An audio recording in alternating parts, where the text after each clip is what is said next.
Yo, what's going on, guys? Can you guys hear me? Yes, you can. GZTV back with another video, and in this video, we are going to be talking about the 1999, one of the most iconic action films, sci-fi films of all time. We are talking about The Matrix.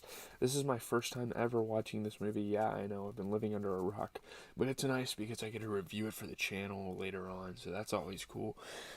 That's the good thing of me living under a rock, because you guys get all sorts of different reviews. So let's get into it. We got the plot, we got the critical reception. I'm gonna go upstairs and watch Dexter after this, and then I'll probably have a video out for that as well. Then I'm gonna watch Bad Boys. That'll be the movie that we're gonna be reviewing tomorrow. A lot of good movies. So, at an abandoned hotel, a police squad corners Trinity, who overpowers them with superhuman abilities.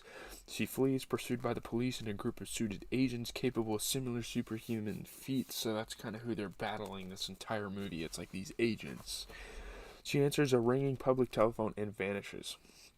So that's kind of like the portal from one world to the next, from the Matrix to the real world, pretty much.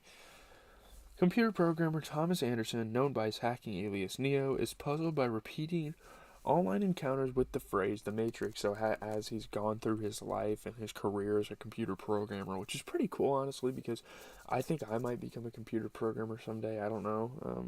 That's something I could do with my job, so it's kind of interesting to see something like this happening, and like in the world of coding, maybe these rabbit holes are possible. I'm not sure, but it's pretty cool, like 23 years later, to see stuff like this to know that this is how people saw coding.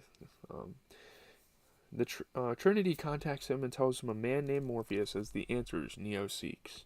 A team of agents and police, led by Agent Smith, arrives at Neo's workplace in search of him. He works at like this respected computer software company, this programming company. Though Morpheus attempts to guide Neo to safety, Neo surrenders rather than risk a dangerous escape. So he chooses his fate. He wants to be captured by these guys. The agents offer to erase Neo's criminal record in exchange for his help with locating Morpheus, who they claim is a terrorist. I mean, a lot of people. What's going on before? I'm not even going to try to pronounce the rest of your name. I don't want to be offensive, so. Yeah. So pretty much there's a bunch of people that like retreated over to the Matrix because they're like these computer terrorists. They're like these, what do you call that? Cyber terrorists, I guess you could say. Like, yeah.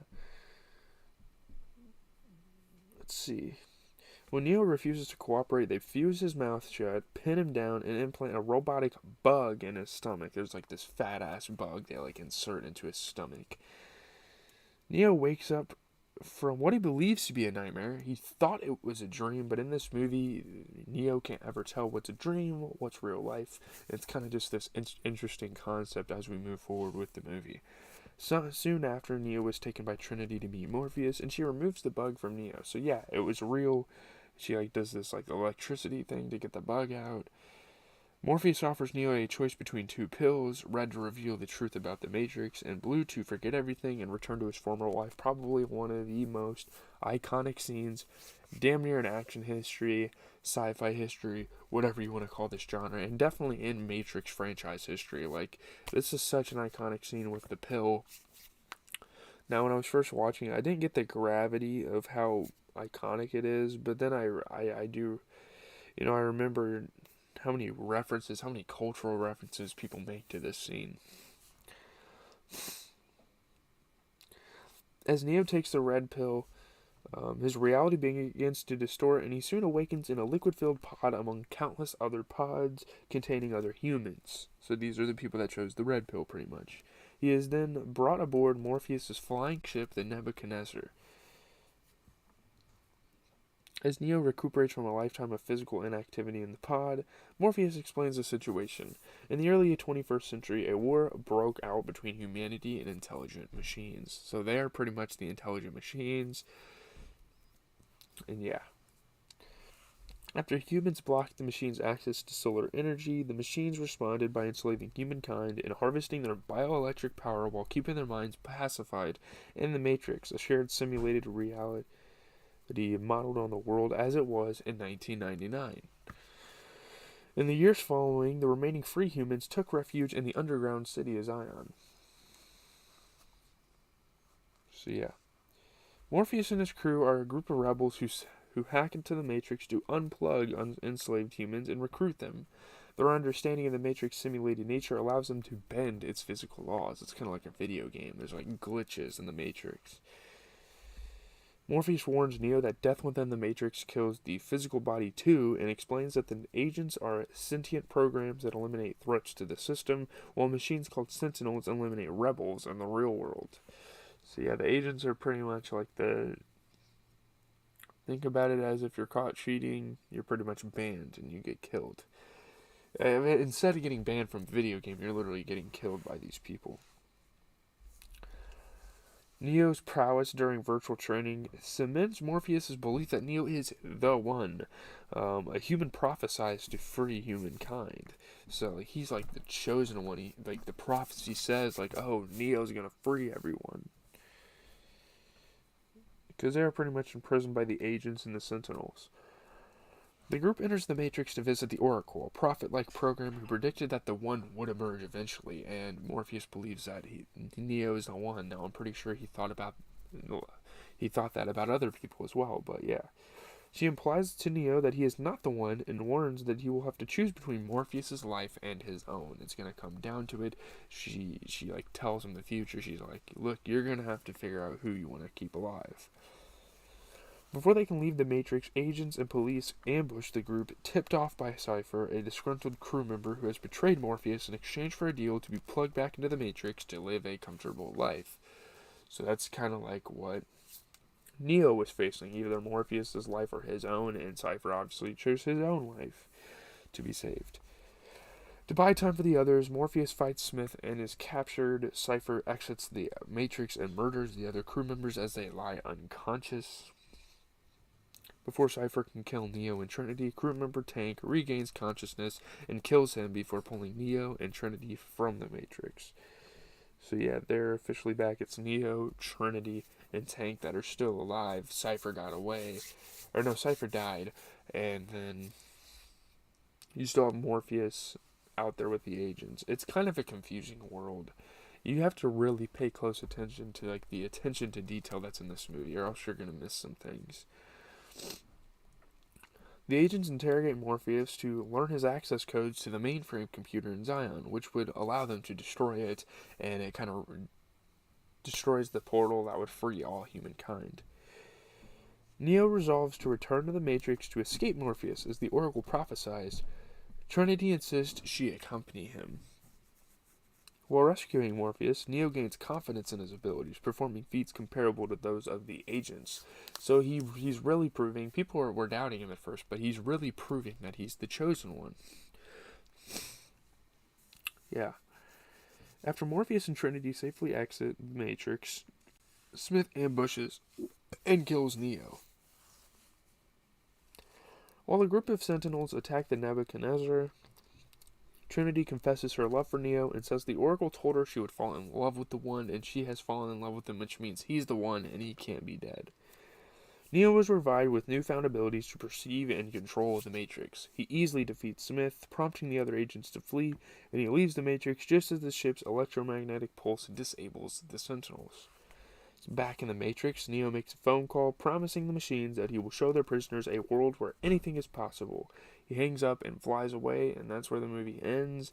And it's kind of like a cool moment where he's like talking to Morpheus, and Morpheus is like, Oracle told you just what you wanted to hear, what you needed to hear, because it gave him motivation. She told him he's not the one, but really he is the one, and this is a kind of like a motivation. It's like you run like a grandma type of thing. But let's look at the critical reception. Obviously, this is a very popular movie.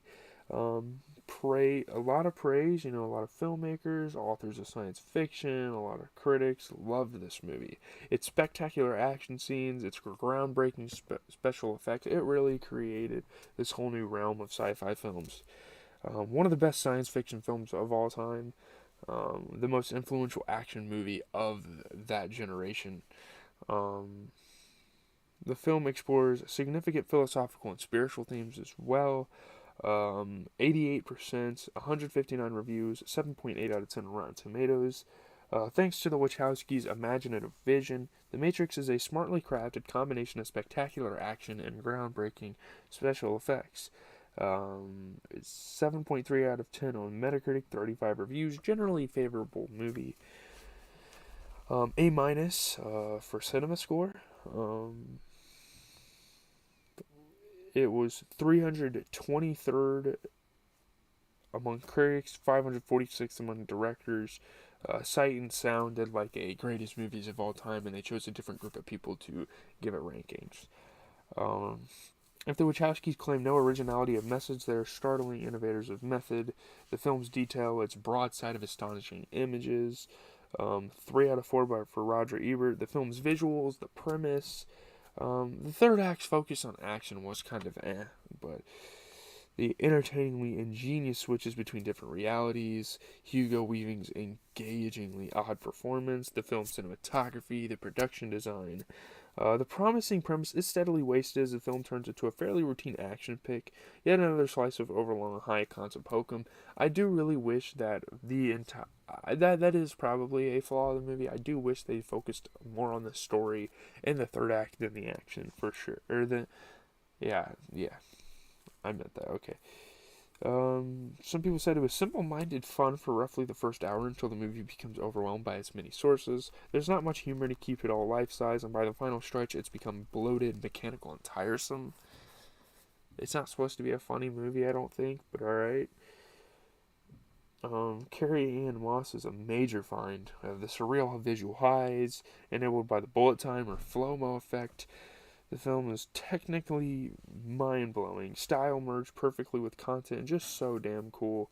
The film's loony plot would not stand up to scrutiny. That was not a big flaw because The Matrix is about pure experience. It's an experience. It's a watching experience. The Wachowskis' Through the Looking Glass plot manages to work surprisingly well on a number of levels as a dystopian sci-fi thriller, as a brilliant excuse for the film's lavish and hyperkinetic fight scenes, and as a pretty compelling call to the dead above the eyeballs and masses to unite and cast off their chains. This dazzling pop allegory is steeped in a dark, pulpy sensibility that transcends nostalgic pastiche and stands firmly as on its own merits. A lot of reviews for this movie, guys. Although The Matrix is a fundamentally immature and unoriginal film, it lacks anything like adult emotion, all the pseudo-spiritual hokum, along with the over-ramped onslaught of special effects, some of them quite amazing, will hold 14-year-old boys in rapture, not to mention those of us of all ages and genders who will still harbor a 14-year-old boy somewhere inside. As in Bound, there's an appealing scope and daring to the Wachowskis' work, and their eagerness for more plot twists and more crazy images becomes increasingly infectious. In a limited and profoundly geeky sense, this might be an important and generous film. The Wachowskis have little feeling for character and human interaction, but their passion for movies, for making them, watching them, inhabiting their world is pure and deep. The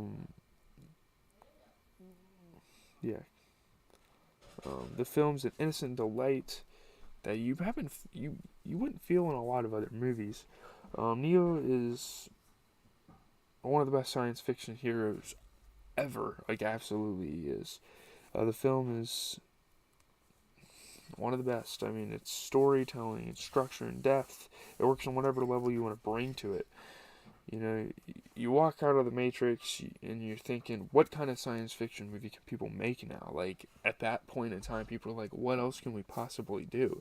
And there's not a lot of movies still that have surpassed this movie in terms of effects and all that. The concept, it's insane. The Wachowskis basically took all the great sci-fi ideas of the 20th century and rolled them into a delicious pop culture sandwich that everyone on the planet devoured. I admire what the Wachowskis did with this one. Whatever you think of The Matrix, every shot is there because of the passion they have. You can say they argued it out, right? The Matrix provided the excitement and satisfaction that the Phantom Menace failed to inspire. The Matrix seemed fresh and cool and visually breathtaking, making wonderful, intelligent use of CGI to augment the on-screen action, striking a perfect balance of the real and hyper-real. It was possibly the coolest film that you'd ever see in a lifetime. From 1992 to 2009, Quentin Tarantino said this was one of his 20 favorite movies. It's one of the most profoundly fresh science fiction films ever made. It's an incredibly palpable mainstream phenomenon that made people think, hey, what if this isn't real? You know? It's just such a good movie.